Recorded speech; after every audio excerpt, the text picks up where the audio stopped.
resources are for the private benefit of a few. For half a century, since the days of W.A.C. Bennett, public power has been key to our economic success. It's been the way we work together to share the benefits of our hydro potential for the common good. It is no more. Under Gordon Campbell, BC Hydro is required to buy all new power from private companies. More than 200 BC rivers and streams have already been sacrificed for private power development, and more than 600 rivers and streams are in the process of being sold. That's Gordon Campbell's BC. I'm sure it's not your BC, because in your BC, rivers and streams and the power they produce belong to all of us for the benefit of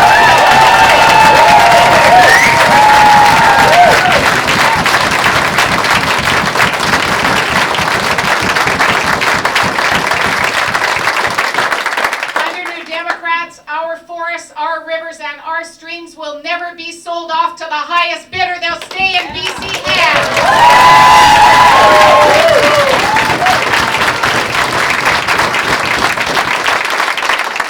Now in Gordon Campbell's BC, some are asked to pay the cost while others can just walk away. Let's take a look at the gas tax.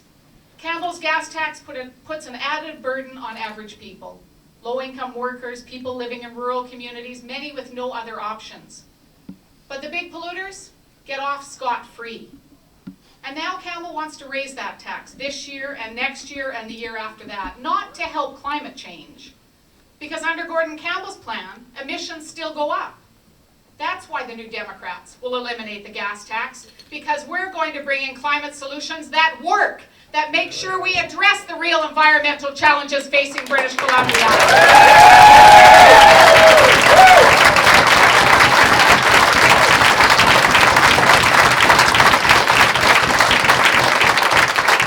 Through the BC Green Bond that I announced a few weeks ago, we're going to invest in green jobs and the green economy of tomorrow. BC will lead the way, and every British Columbian will share in the responsibility and the rewards of sustainable economic growth. Because fairness is a principle that built this province. It's a principle we strive for every day. And it's a principle we see abandoned just as often by the Campbell Liberals.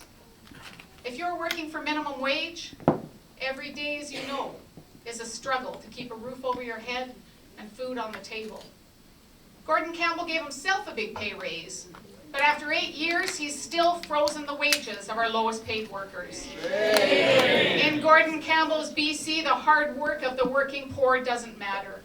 Well, in your BC, every job has dignity. Hard work is rewarded, and we will increase the minimum wage to $10 an hour.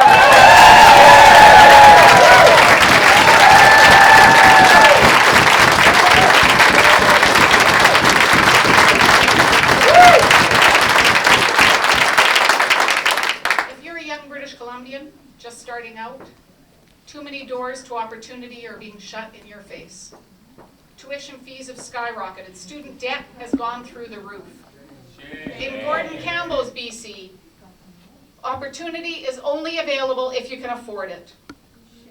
Well, in your BC, opportunity is giving everyone the chance to make the most of themselves and to contribute to the province.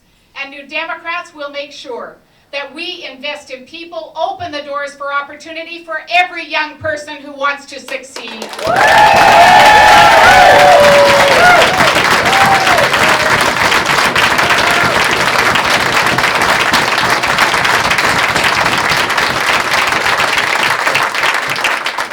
If you're a senior citizen, someone who helped build this province, you've been betrayed time and again by a government that treats you like you don't matter. You've been promised 5,000 long-term care beds that never materialized. You languish on wait lists and suffer in silence with no one to stand up for your rights. In Gordon Campbell's BC, too many senior citizens are treated like second-class citizens. Well, in your BC, that's going to change. New Democrats are going to make sure that we implement an independent seniors advocate so seniors never have to suffer in silence again.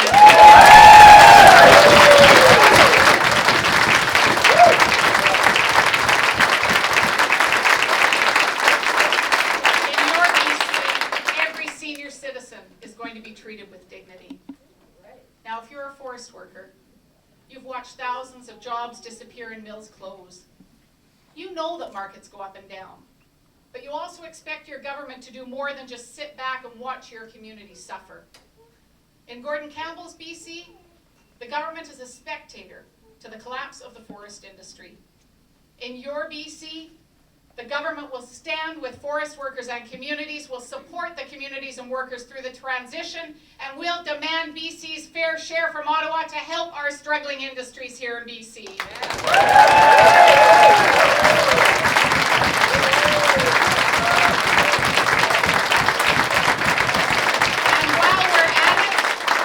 And while we're at it, we'll restrict the export of raw logs and the job and opportunity and keep them here in British Columbia.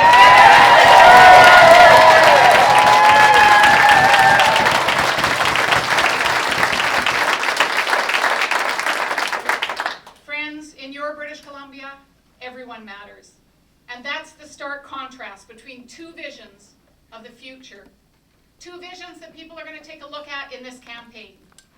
One vision of the future where every British Columbian has a stake, and another where BC is only for the few, not the many. In these uncertain times, the values that built this province are more important than ever. Now's the time for all of us to stand up.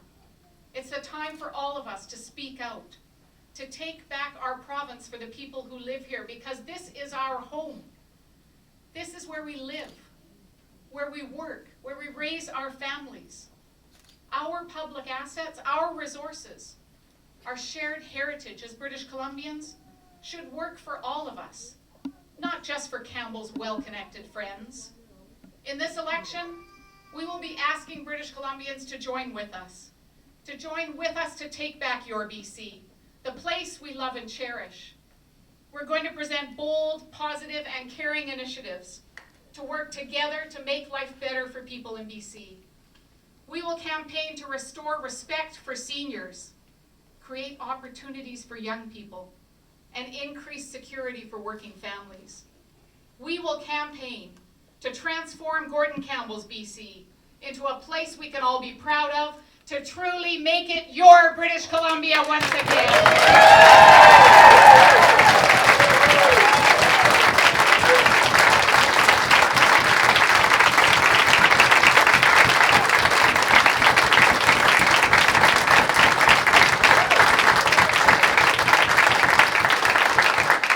Now, I know how hard you've all worked. I know you've all supported the fight for fairness, for justice, for equal treatment for all. And I can't begin to tell you how grateful I am for your support and your commitment. With so much at stake, I'm asking you to help again, to work as hard as you can right up to Election Day. Because it's up to people like you and me. We can do it. I know we can, because May 12th is a day for ordinary people to reclaim what Gordon Campbell has taken away. Together, we will proudly ensure that here, in our home, everyone matters. We will take back British Columbia. We will do it on May 12th with your help.